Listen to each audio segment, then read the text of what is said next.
Le Scoop Branly, le Festival européen du journalisme, arrive dans le Nord-Pas-de-Calais, la Wallonie-Picarde et l'Eurométropole. Surtout, ne manquez pas ce rendez-vous exceptionnel du 1er au 11 décembre. Dans votre région, donc, ne manquez pas cet événement. Le Festival du Scoop, c'est une référence pour toute la profession des journalistes. Festival du Scoop, en 25 ans, a acquis des lettres de noblesse. Je veux dire, c'est une formidable vitrine de tout ce qui se fait dans le domaine du magazine et du documentaire de l'information. D'abord, ça permet des professionnels de se rencontrer, de discuter de leur technique, de leur approche, et surtout de montrer ce qu'ils ont fait. C'est un moment où on s'arrête un peu, où on appuie sur pause et où on se rassemble pour regarder ce que font les autres, pour en parler, pour s'enrichir mutuellement. C'est l'échange avec le public, parce que le public a la possibilité de venir voir du travail, de venir voir des photos par exemple, et surtout d'échanger avec ceux qui font, donc avec les médiateurs. Nous sommes des passeurs et nous sommes des médiateurs.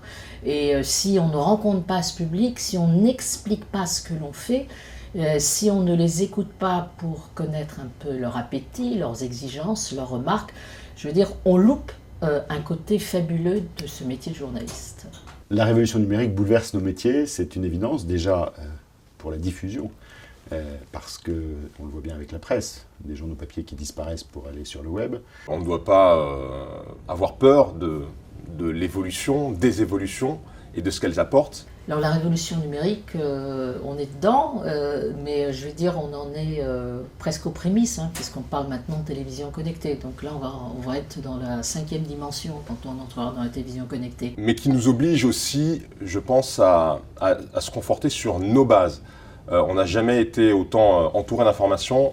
En même temps, il n'y a jamais eu autant de non-journalistes qui ont fait de l'information, les blogs, les réseaux sociaux. Ça prouve à quel point il y a de la part du public une envie, une curiosité d'information. Les plateformes qui permettent aujourd'hui d'exposer des vidéos, des informations, des contenus de façon directe, rapide, c'est pour moi une très grande avancée. Métier change, c'est simple.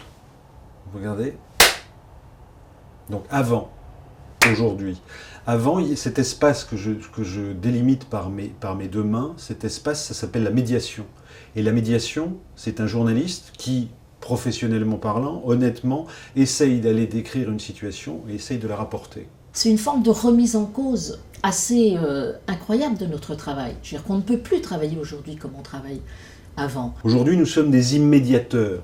Autrement dit, la technologie fait que cet espace-temps, l'espace d'un vol d'avion qui permet de rapporter une pellicule d'Afrique et de monter un numéro de 5 colonnes à la une. Cet espace a disparu. Autrement dit, on est dans l'immédiateté. Mais il ne faut pas oublier la base. Et la base, c'est le traitement de l'information, c'est le travail qui se passe là-dedans et qui permet de livrer une information qui soit digeste, qui soit vérifiée. Tout le monde peut se penser le reporter du monde. C'est bien. Sauf que dans cette possibilité d'être le grand reporter du monde pour tout le monde, il n'y a pas eu l'apprentissage du métier. Le journaliste, lui, il doit recouper, vérifier, sourcer. Tout ce qui est l'exigence de la vérification se trouve renforcée aujourd'hui et en même temps on est dans une contradiction incroyable. C'est-à-dire que la vérification, en général, ça demande un peu de temps. Et on est dans un temps où le temps ne compte plus. Le Scoop Branly, le Festival européen du journalisme, arrive dans le Nord-Pas-de-Calais, la Wallonie-Picarde et l'Eurométropole. Surtout, ne manquez pas ce rendez-vous exceptionnel du 1er au 11 décembre. Dans votre région, donc, ne manquez pas cet événement.